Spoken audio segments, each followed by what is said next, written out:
Hare Krishna, cooking for কৃষ্ণাতে সকলকে স্বাগত জানাই।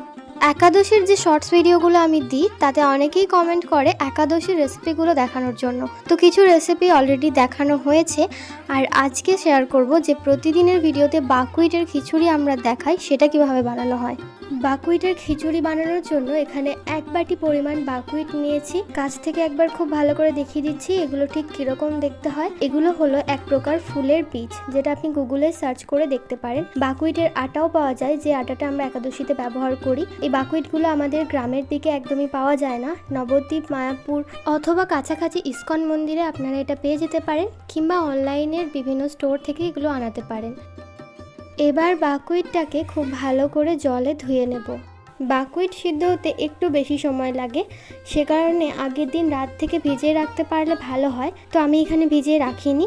প্রেসার কুকারের মধ্যে একসাথে ধুয়ে রাখা বাকুইট আর 2টো বড় সাইজের আলু দিয়ে দেব সিদ্ধ হওয়ার জন্য।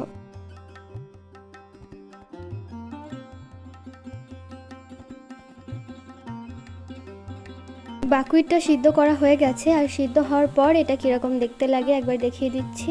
এবার একটা শুকনো মশলা গুঁড়ো করে নেব। তার জন্য বাটির মধ্যে গোলমরিচ, গোটা জিরে আর 2টো শুকনো লঙ্কা নিয়েছি। এবার এই মশলাগুলোকে শুকনো খোলায় খুব ভালো মতো ভেজে নেব, তারপর গুঁড়ো করব। এর ফলে গুঁড়ো করতেও সুবিধা হবে, আর মশলার যে ঘ্রাণ সেটাও খুব ভালো আসবে।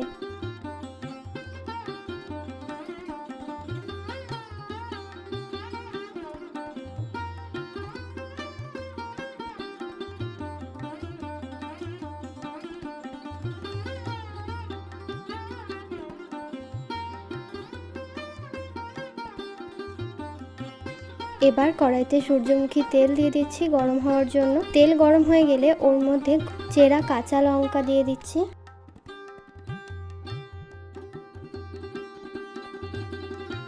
এবার কড়াইতে আগে থেকে বানিয়ে রাখা আদা আর গোটা জিরে বাটা দিয়ে দিচ্ছি।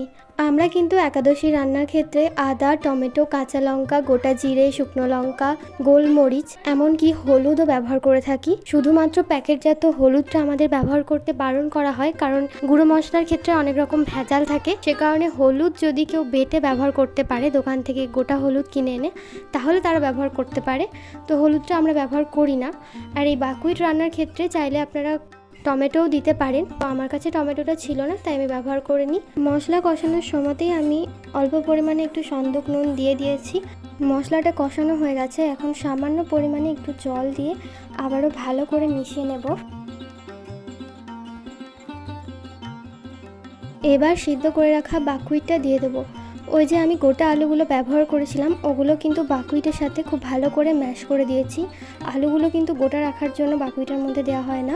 যে আলুগুলো আমি সিদ্ধ করার সময় দিই, ওগুলোকে খুব ভালো করে বাকুইটের সাথে ম্যাশ করে নিয়েছি। এখন বাকুইটটাকে মশলার সাথে খুব ভালো করে মিশিয়ে নেব।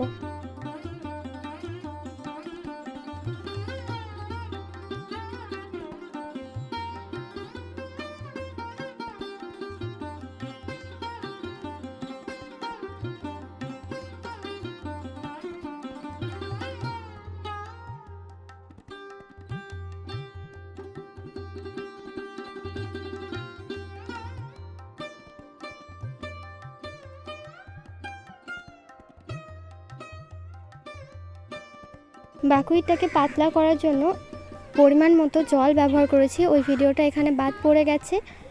বাকুইটটা যদি নামাবার সময় খুবই শক্ত থাকে, তাহলে কিন্তু ঠান্ডা হলে আরও জমে যাবে।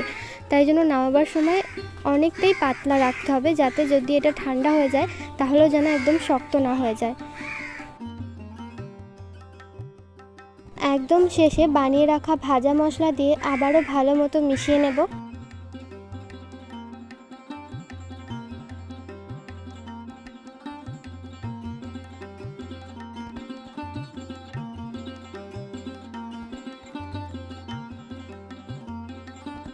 বাকুইটের খিচুড়ি আমার একদম তৈরি হয়ে গেছে। একাদশীর যে কোনো রান্না করতে খুব একটা বেশি সময় লাগে না।